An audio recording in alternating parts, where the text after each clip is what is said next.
माध्यमिक शिक्षा परिषद द्वारा सामाजिक विज्ञान विषय में कक्षा 10 के विद्यार्थियों के पाठ्यक्रम में पहला जो प्रकरण है, पहला जो पाठ है वो है यूरोप में राष्ट्रवाद का उदय।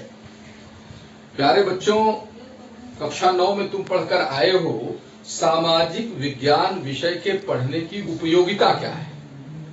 मेरे प्यारे छात्रगण, अब कक्षा 10 के बाद जब कक्षा 11 और 12 में आप जाओगे तो आपके पढ़ने का क्षेत्र अलग हो जाएगा। आप चयन करेंगे विकल्पों के आधार पर कि आपको किस क्षेत्र में जाना है, यथा चिकित्सा विज्ञान के क्षेत्र में, तकनीकी विज्ञान के क्षेत्र में, कॉमर्स के क्षेत्र में, विभिन्न क्षेत्र आपके लिए खुल जाएंगे।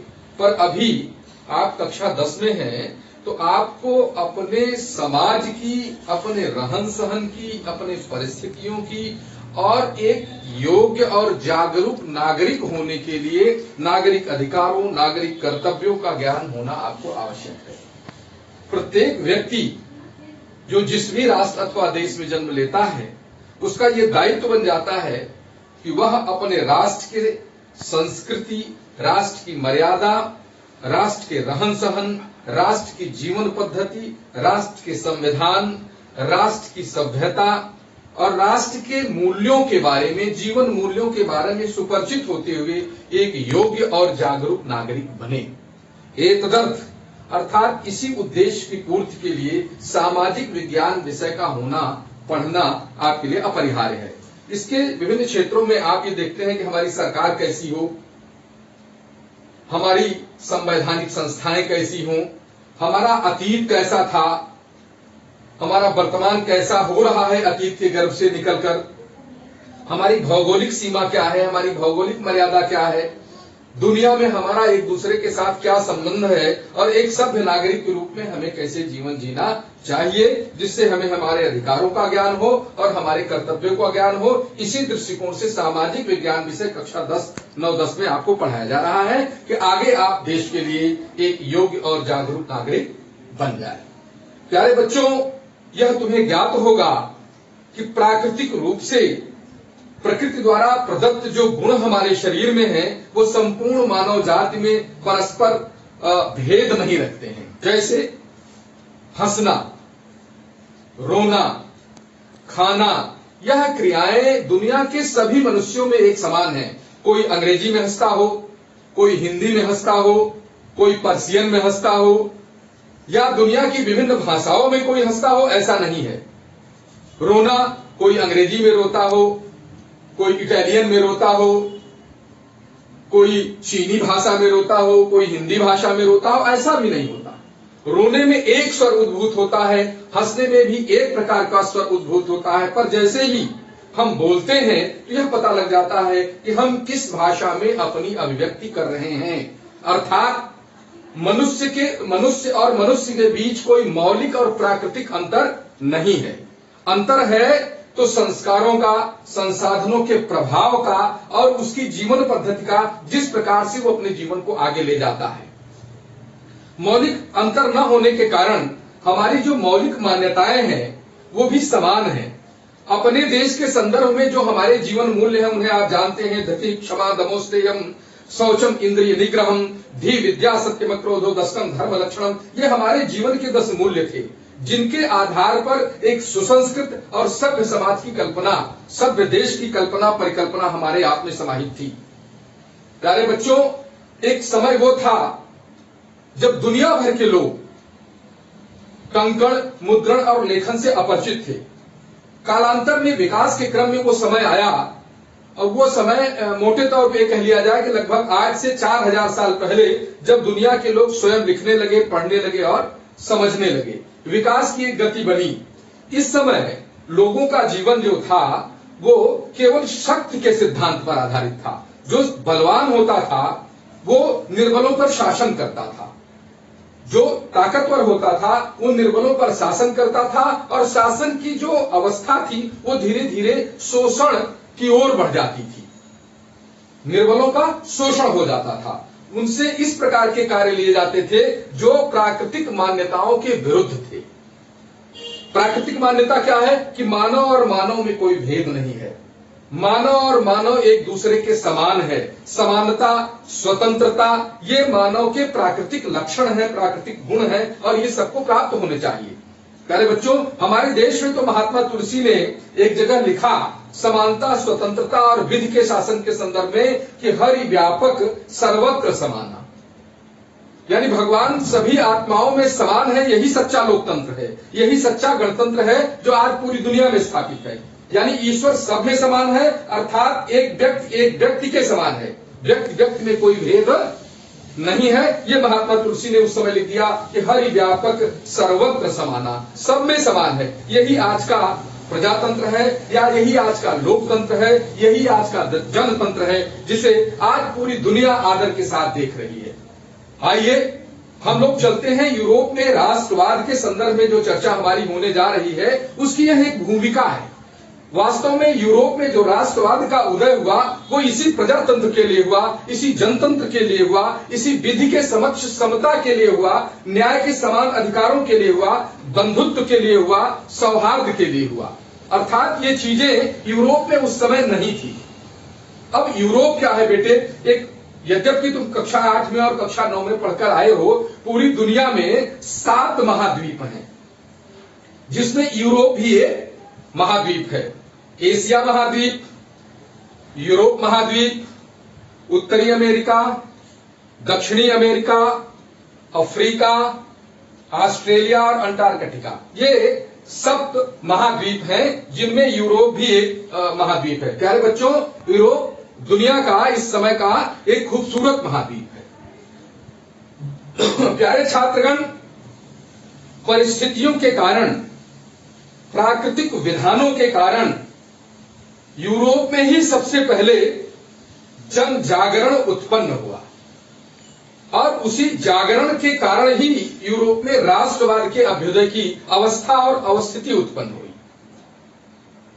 यूरोप में राष्ट्रवाद के उदय के जो प्रधान कारण बने, उस समय वहां की परिस्थितियां कुछ इस तरह तैयार हो गईं, प्राकृतिक परिस्थितियां, सामाजिक परिस्थितियां, राजनैतिक परिस्थितियां, जिसके कारण यूरोप में राष्ट्रवाद का अभ्युदय हो गया।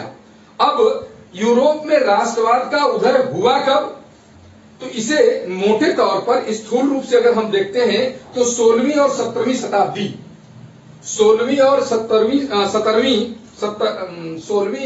17वीं शताब्दी में ही यूरोप में आधुनिक राज्य का अभ्युदय सामने आ जाता है। अब आधुनिक राज्य का अभ्युदय क्या है या राष्ट्रवाद क्या है, यह एक प्रश्न तुम्हारे दिमाग में, तुम्हारे मन में कौंध रहा होगा कि आधुनिक राज्य क्या है।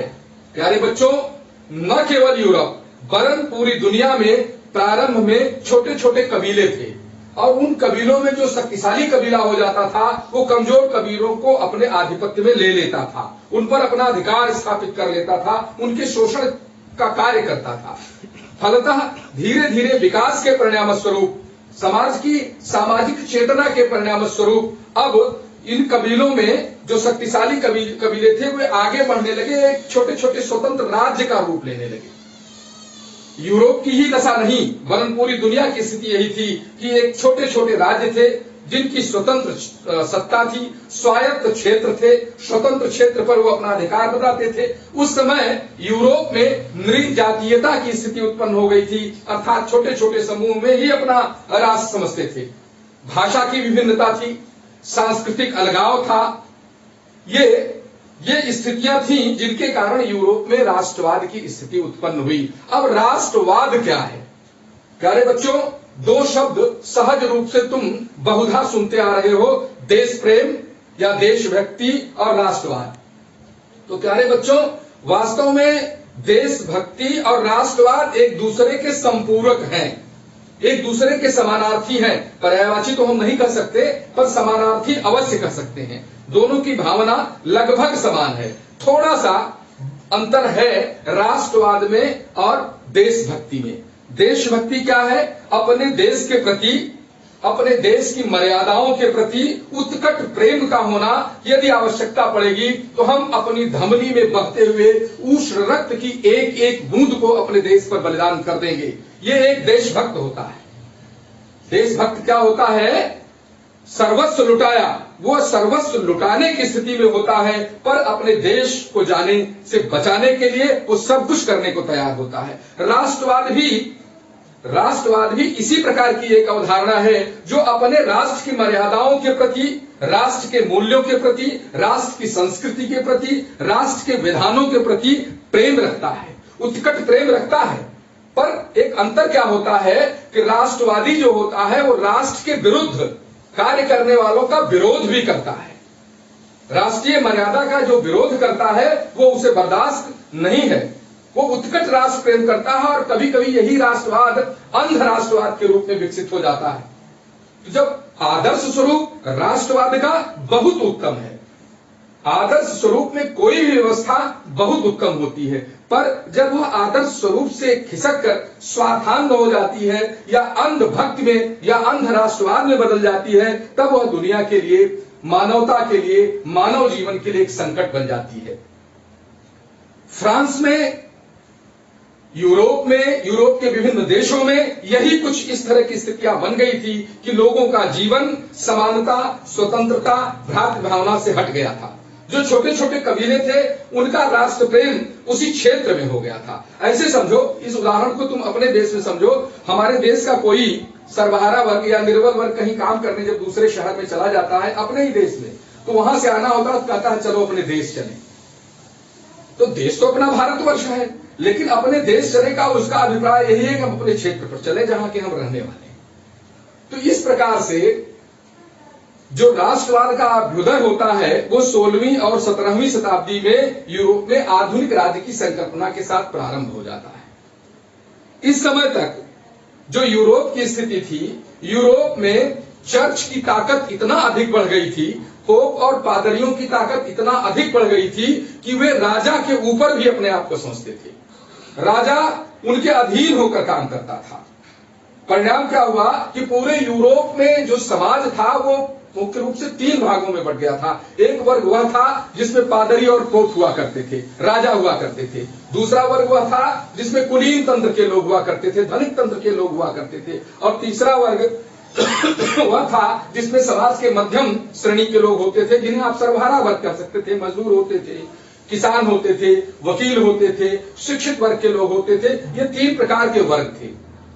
और पूरे यूरोप में इन 3 प्रकार के वर्गों में पादरी और जो राज परिवार के लोग थे उन पर कोई कर नहीं लगता था, यानी राज्य की समस्त सुविधाएं उनमें निहित होती थी। वे निःशुल्क राज्य की सुविधाओं का उपभोग करते थे।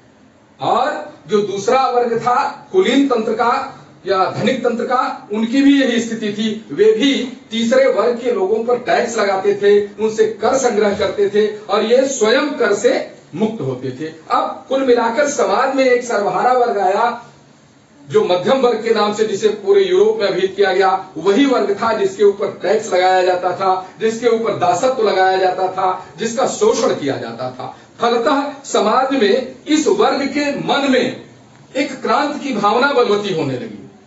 एक ऐसी स्थिति उत्पन्न होने लगी कि अब हम 2 जून की रोटी को पसंद करेंगे, पोप की और पादरियों की इस प्रकार की सत्ता का हम विरोध करेंगे। जिसका परिणाम यूरोप में हुआ कि 1688 ईस्वी में इंग्लैंड में क्रांति हो गई, 1776 ईस्वी में अमेरिका में क्रांति हो गई और 1789 ईस्वी में फ्रांस में क्रांति हो गई। अब यूरोप में राष्ट्रवाद के उदय के संदर्भ में अद्यतन जो हमारे अनुसंधान है और जो हमारा अध्ययन है वो ये कहता है कि 1789 ईस्वी में जो फ्रांस की क्रांति हुई वहीं से वास्तविक राष्ट्रवाद का अभ्युदय हमें दिखाई पड़ता है। 1789 ईस्वी की फ्रांस की क्रांति। अब फ्रांस की क्रांति 1789 में क्यों हुई प्यारे बच्चों, और इसका परिणाम क्या हुआ फ्रांस पर? फ्रांस पर क्या परिणाम हुआ और पूरी दुनिया पर इसका क्या परिणाम हुआ? किसका? 1789 ईस्वी में फ्रांस में जो क्रांति हुई, इसके कारण मुख्य क्या रहे और इसका परिणाम क्या रहा? बच्चों, कोई एक कारण फ्रांस की क्रांति का नहीं था। 19वीं शताब्दी में यूरोप में राष्ट्रवाद की एक लहर सी चल पड़ी। जब लहर चली तो क्या हुआ? लोग छोटे छोटे राज्यों का और राज्यों के द्वारा किए जाने वाले शोषण का, पादरियों के द्वारा किए जाने वाले शोषण का अनुचित रूप से लिए जाने वाले टैक्स का विरोध करने लगे। जब विरोध करने लगे, एक जो विरोध करने वाला वर्ग था वो संख्यात्मक दृष्टिकोण से अधिक था, और जो राजा का वर्ग था या कुलीनों का वर्ग था वो बहुत कम था। परिणाम क्या हुआ? समाज में संघर्ष की स्थिति उत्पन्न हो गई। जब संघर्ष की स्थिति उत्पन्न हो गई तो उसके कारण में अगर आप जाइए तो आप ये देखेंगे कि जो चर्च था, जो पादरी था, वो प्रजा पर टैक्स लगा देता था और स्वयं अपना जीवन विलासितापूर्ण व्यतीत करता था। किसके पैसे पर? किसके धन पर? प्रजा के धन पर। और राजा ये कहता था, मुझे ईश्वर से ये शक्ति प्राप्त है कि मैं समाज पर शासन करूं, और शासन के क्रमों में मैं आप पर कर लगाऊं, आपसे कर संग्रहित करूं। इसी बीच में जो उस समय की भूमि, कृषि योग्य भूमि थी या जो अन्यान्य भूमि थी, उस पर भी इसी वर्ग का अधिकार था। प्रथम स्टेट का यानी पादरी और पोप का और राजा का, राज परिवार का, और दूसरा कुलीन और धनिक तंत्र का। सर्वहारा वर्ग के पास क्या था? वो उस पर खेती करता था, पर स्वामित्व का अधिकार उसके पास नहीं था। वो भूस्वामी नहीं होता था, वो केवल मेहनत करता था, कमाता था, अन्न उत्पादन करता था, जिसका अधिकांश हिस्सा राजा के द्वारा, पादरी के द्वारा या कुलीन तंत्र के द्वारा उससे कर्षण कर लिया जाता था, उससे ले लिया जाता था। जनता में, क्षेत्रीय जनमानस में राजा के दैवीय सिद्धांत के प्रति विरोध की भावना जागृत हो गई। उसमें यह आया कि यदि हम जमीन पर मेहनत करते हैं तो हमें खाने का अधिकार है। इस बीच जब फ्रांस की क्रांति का समय आया 1789 ईस्वी में, तो उस समय की स्थिति थी कि फ्रांस में लुई 16 का शासन था, और लुई 16 एक विलासी शासक था, एक ऐसा शासक था जो राजमहलों में रहता था। जनता क्या कर रही है, जनता का जीवन कैसे आगे बढ़ रहा है, जनता की भूख शांत हो रही है कि नहीं, उसे रोटी मिल रही है कि नहीं, इसकी उसे कोई चिंता नहीं थी। परिणाम हुआ कि 14 जुलाई को फ्रांस की जनता में एक विद्रोह की भावना भड़क उठी। लोग एकत्रित हुए और बास्तील का दुर्ग या बास्तील की जेल, जहां राजा के विरोधियों को कैद करके रखा जाता था, उस पर आक्रमण कर दिया। बास्तील की जेल के सेनापति को मार दिया गया, बास्तील की जेल के दरवाजे तोड़ दिए गए, कैदियों को मुक्त कर दिया गया, और यह कहा गया कि राजा के अत्याचारों की प्रतीक यह बास्तील की जेल या बास्तील का दुर्ग आज ध्वस्त हो गया है। अब हम स्वतंत्र वातावरण में सांस लेना चाहते हैं, और हम लोग मिलकर अपने लिए एक संविधान बनाएंगे, अपने लिए एक प्रशासनिक व्यवस्था निर्मित करेंगे। हम इसी प्रशासनिक व्यवस्था के अंतर्गत अपने समाज को, अपने राष्ट्र को, अपने राज्य को आगे बढ़ाएंगे। लुई 16 की विलासितापूर्ण जीवन शैली जो थी, वह एक कारण बनी फ्रांस की क्रांति का। दूसरा कारण, समाज में भूख और रोटी की कमी। सरकार उस समय के राज्य के द्वारा और उस समय के कुलीन तंत्र के द्वारा आम जनमानस से जो कर संग्रहित कर लिया जाता था, वो इतना अधिक होता था कि आम लोगों का जनजीवन सामान्य आवश्यकताओं की आवश्यक और मूलभूत आवश्यकताओं की पूर्ति करने में अक्षम हो गया था। फलतः जनता ने राजमहल के सामने रोटी दो का नारा दिया, तो राजघराने से उनकी रानी ने कहा रोटी नहीं मिलती तो केक खाओ। यानी ऐसा राजा और ऐसा राज परिवार जिसे ये न पता हो कि जिसे 2 जून की रोटी नहीं मिल रही है, वो केक कहां से खाएगा। अर्थात आप समझ सकते हैं कि राज परिवार का जीवन पूरी तरह विलासमय हो चुका था, आम जनता से उसका कोई संबंध नहीं रह गया था। जबकि प्यारे बच्चों, आदर्श स्वरूप में राजतंत्र भी वही है। क्या? बजे ताली युगल कर से, बजे ताली युगल कर से, यही रीति सदा से है। राजा है यदि प्रजा से, तो प्रजा भी राजा से है। राजा और प्रजा का पिता और पुत्र का संबंध होता था आदर्श स्वरूप में, लेकिन फ्रांस में यह बिल्कुल बिगड़ चुका था। राजा प्रजा का शोषण करने निकल पड़ा था, यह एक कल्पना बन गई थी। अब जो विरोध हुआ फ्रांस में 1789 ईस्वी में, जो 1799 ईस्वी तक चलता रहा। हालांकि इस बीच में राजा को गद्दी से हटाया गया, राजा के अधिकार सीमित किए गए, गणतंत्र की भावना आई, जनतांत्रिक व्यवस्था का उदय हुआ। लेकिन धीरे धीरे कभी जनतंत्र तो कभी फिर राजतंत्र, कभी फिर राजतंत्र तो कभी जनतंत्र, यह अवस्था और अवस्थिति चलती रही। किंतु एक ऐसी पौध अब समाज में उग चुकी थी, जो स्वतंत्रता, समानता और बंधुत्व पर आधारित हो चुकी थी। इसके लोगों में एक चेतना जागृत हो चुकी थी। इस समय अब राष्ट्रवाद पर फ्रांस में कई विचार आए, जैसे दार्शनिकों के विचार आए। दार्शनिक के विचार एक कारण बने फ्रांस की क्रांति का। सामाजिक कारण, राजनीतिक कारण, आर्थिक कारण, ये कई ऐसे कारण आए जिससे समग्र रूप से एक फ्रांस की क्रांति संपन्न हो गई। अब जब फ्रांस की क्रांति संपन्न हुई तो इसका परिणाम विश्वव्यापी हुआ, विशेषकर यूरोप व्यापी हुआ।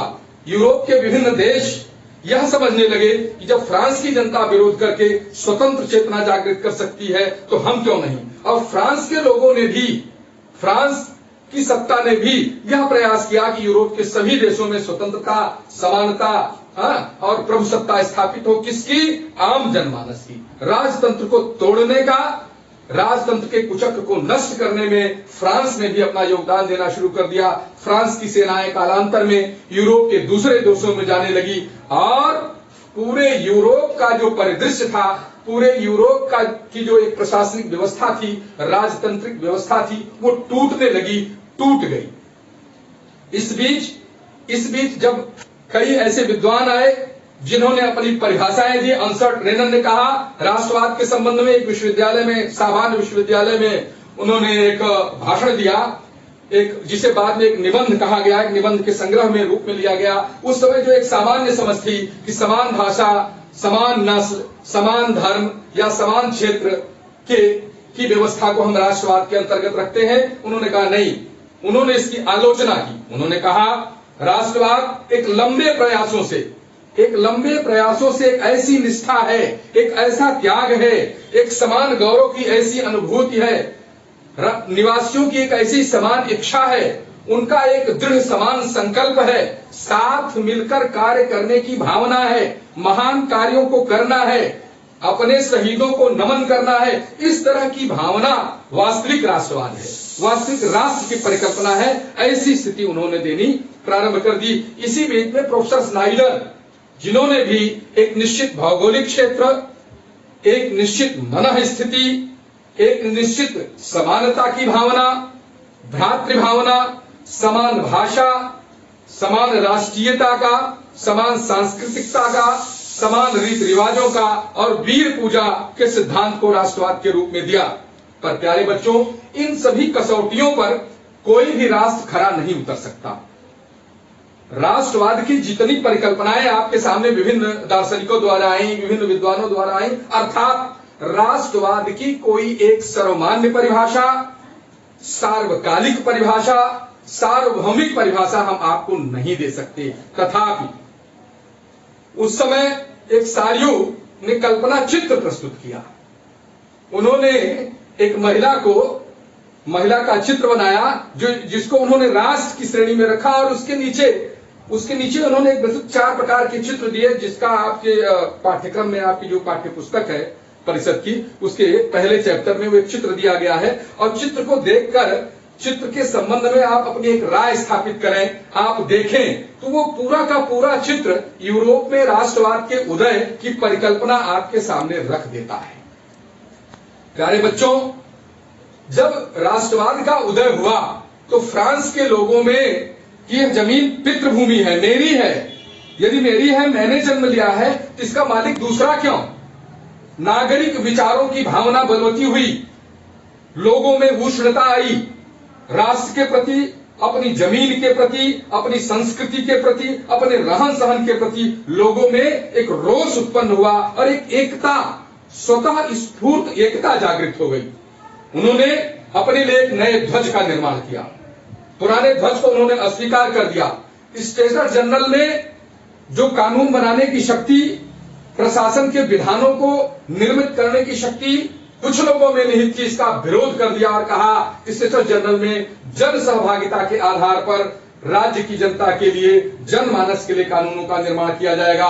राष्ट्र के लिए नई नई स्तुतियां आई, राष्ट्र की परिकल्पना के लिए। जैसे आज आप देखें, आज अपने भारतवर्ष में देखें तो देश के प्रधानमंत्री जी आपको नई नई स्तुतियां दे रहे हैं, जैसे मेक इन इंडिया। तो राष्ट्र के लिए उन्होंने एक नवीन सोपान विकसित करने प्रारंभ कर दिए और यह कहा गया, उस समय एक और समस्या थी व्यापारी वर्ग के सामने।